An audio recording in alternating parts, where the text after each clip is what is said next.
You say gear, I say gap. Gear, gap, gear, gap.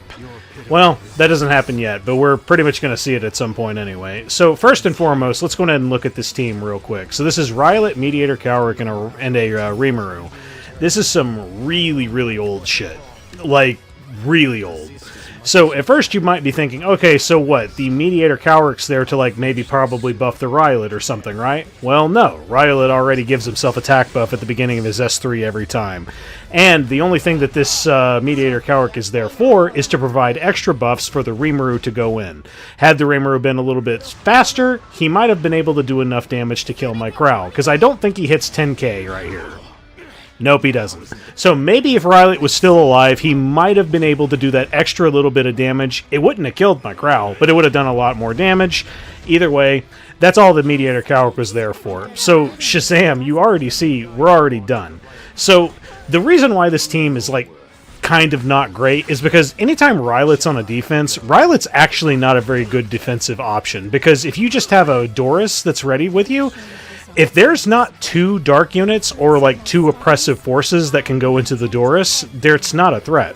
Like Rylet will, like unless you're fighting an obscenely strong Rylet, your Doris will always tank it 100% every time. So with that said, we're already done with the first round, so on to the next. So this is a Conqueror Lilias, a Apocalypse Ravi. There's a reason I say it like that. And a Choux. So I decided to go into this. Okay, so we'll just go into this with a Shuna that's going to be able to tank the Choux. And then we'll also bring Diene for the extra crit resist, just in case, like... Okay, I hate this fucking game. So yeah, crit resist is a fucking meme. Half the time it just never fucking works. Whatever. And, okay, that Apocalypse Ravi did almost no damage. And if you also happen to remember, at the beginning of this fight, she was really, really high on the CR bar. So right here, I'm actually debating, because I initially came into this, I'm going to kill the Conqueror Lilias first, because I felt she was going to be the biggest threat, because she would drag units into Lone Crescent Bellona. Now, if we kill Conqueror Lilias, then now you no longer have a unit that's going to be dragging units into your Lone Crescent Bellona, and then you can just slowly chip away at the team. So then here's another hit from that Ravi that did nothing, and... Okay, so we just did 5k, and that was half of its health. I am 100% convinced at this point that that is a naked Ravi, or it's just rocking, like, absolute garbage gear, because I never get an opportunity to actually see what her health is, because she's so slow, I can't tell what it is. So, yeah, 2 hits, she's dead. Now all we have left is Choux. So you could say that I get a little bit lucky here that she doesn't ever proc any of her S1, S2 shenanigans on my Shuna, but in all honesty, even if she did, and she did kill my Shuna, I think I'm still fine. The reason why I say that is because we're on injury with Lone Crescent Bellona. As soon as we start going into Choux, she's just going to keep doing less and less damage. We also have the insurance that is crit resist that's going to be given from Diene, and we should be 100% good to go. Because, like, right there, we just did, like, 2 hits, and she's absolutely, like, hyper-crippled. She's just 1 hit away from death. Well, I mean, 1 hit away from death from, like, an actual DPS, so from Lone Crescent Bellona herself. And then we're good to go. So, like, yeah, that's, like, some somewhat decent damage right there. Like, yeah, 6k even with a little bit of injury, so it probably did somewhere around, like, the 7s to maybe even 7.5 or something. And it's like, yeah, that's respectable. That's your typical Choux. But either way, because of just the naked Ravi on the team, had nothing to really worry about, and hey, that team's done. Hoorah! Now, let's move on to the next fight, because we weren't able to hit any of the big towers. So I just decided to go into a few of these other towers that went into my tower, just for the sake of, hey, I just need something to do. So it's an Winter, a Savior Adin, and an Assassin Cartuja. So the one risk we go into is, did we actually hit the Savior Adin? We did. And also, that Savior Adin was slow as fuck. So I'm almost willing to bet, yo, was that another, like, naked unit? Now, this was a mistake that I also made right here, was just blowing my Blood Moon Haste load immediately. Now, this isn't really a mistake yet, because I haven't actually really made the big dog mistake yet.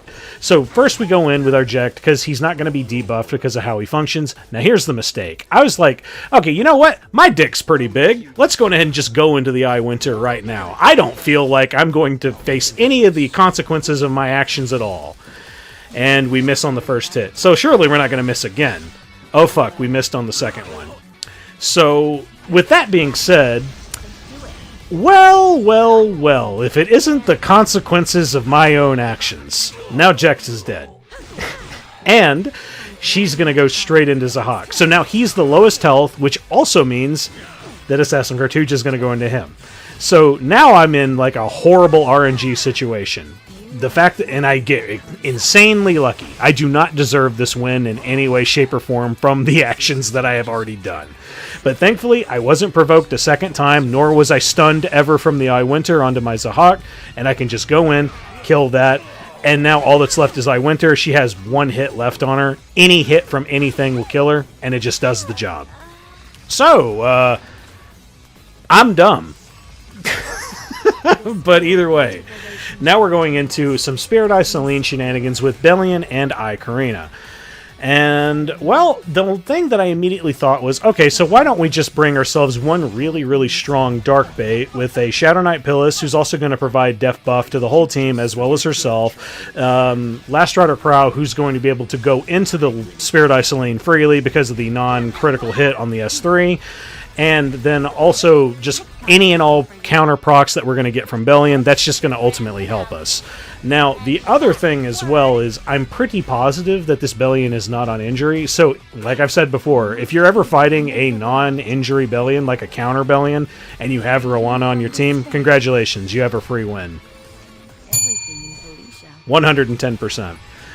Like, if you're ever fighting a counter Belian and you have Roana on the team, it's 100%. It's a free win. She cannot kill you. And the only thing at that point is just how strong her team is. And this team in particular, it's just not going to cut it. I have additional damage on Shadow Knight Pyllis. Like, this attack right there is going to kill Spirit Eye. And then all I have now is just ae-KARINA and Belian.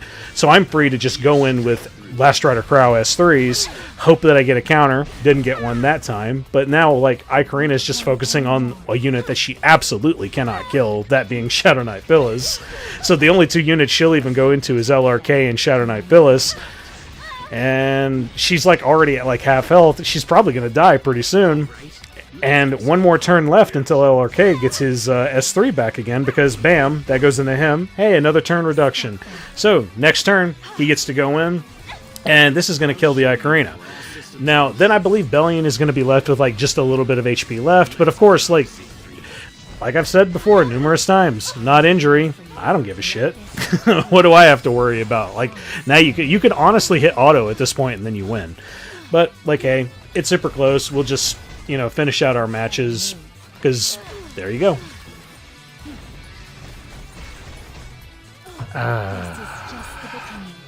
Grab yourself a drink, grab yourself a vape, do whatever.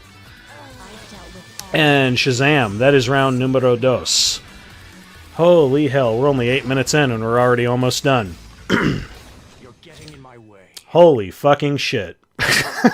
So, remember when I said gear gap before? Yeah, so the Rylet didn't even get a chance to move.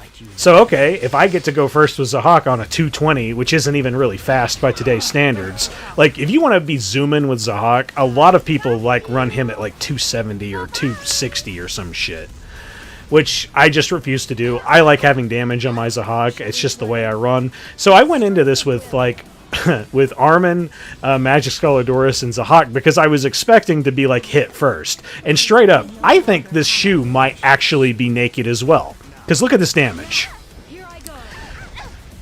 That's not right. I absolutely should never do that level of damage on my Zahhak, even though, like, it would have happened. Because, like, Zahhak does more damage whenever he's hitting into a buffed unit. But still. And also, that was like a 12k HP Karina. Like, holy fuck. But either way, on to the next round, where we have Lionheart, Cermia, Arbiter, Vildred, and a Specter, Tenebria. So, I'm going to go ahead and use Blood Moon Haste here, and we're just going to go into Arby, then we'll kill with the AoE from LRK. This will give us a big, nice, meaty barrier, which isn't going to be going nowhere, because this hey, this is what Blood Moon Haste was designed for. He was designed pretty much to fight one character. How does that feel that, like, you were designed to fight one character who just straight up never shows up anymore? It does kind of suck. I kind of wish, like, Blood Moon Haste did get somewhat of a rework. Mainly because, like, it feels like we have Extinction now. Extinction is just way, way better. And I'll be completely frank and honest with you. It kind of feels like Blood Moon Haste should have been an Extinction-based character in the first place, because he talks about, like, eating you all the time, and this attack right here looks like it should extinct you itself. But no, it doesn't. He's a reaction-based character on revives, which does almost make me wonder, like, I don't know, maybe there should be a revive set, but then I was like, you know what, I'm gonna stop fucking talking before SG gets, like, horrible ideas of things that they should absolutely not fucking do. But, like, I don't know, man. I just feel like we need maybe a little something. I mean, one thing in particular you guys can go ahead and do, it would be really, really fucking sweet, is if you would buff the immunity set. Maybe make it a 2-turn immunity. Maybe make it refresh or something throughout the fight. I don't know, fucking something.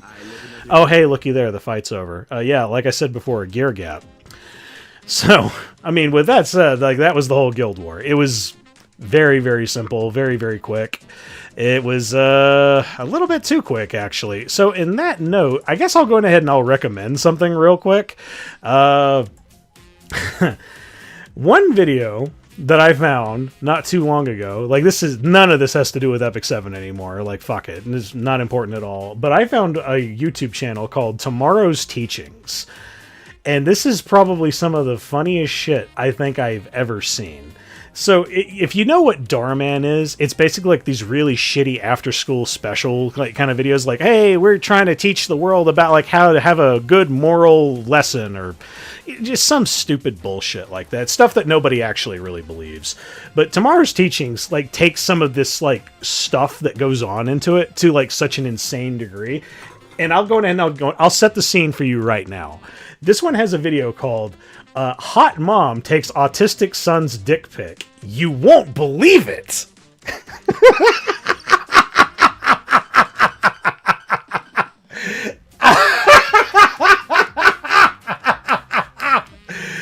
So, highly recommend the channel. I learned so much about autism from this video. It just helped me immensely with my every day-to-day life. But with that being said, hey, I hope you guys are all having a fantastic 4th of July. And I hope you guys get yourself lots of explosives and you don't blow yourself up. Just, it goes into the air, not into your hand. But if you like any of my content, go ahead and leave a like. I'd really appreciate it. It does wonders for my mental health. And if you want to see more of my content, go ahead and hit subscribe. Thanks. Have a good one. Later.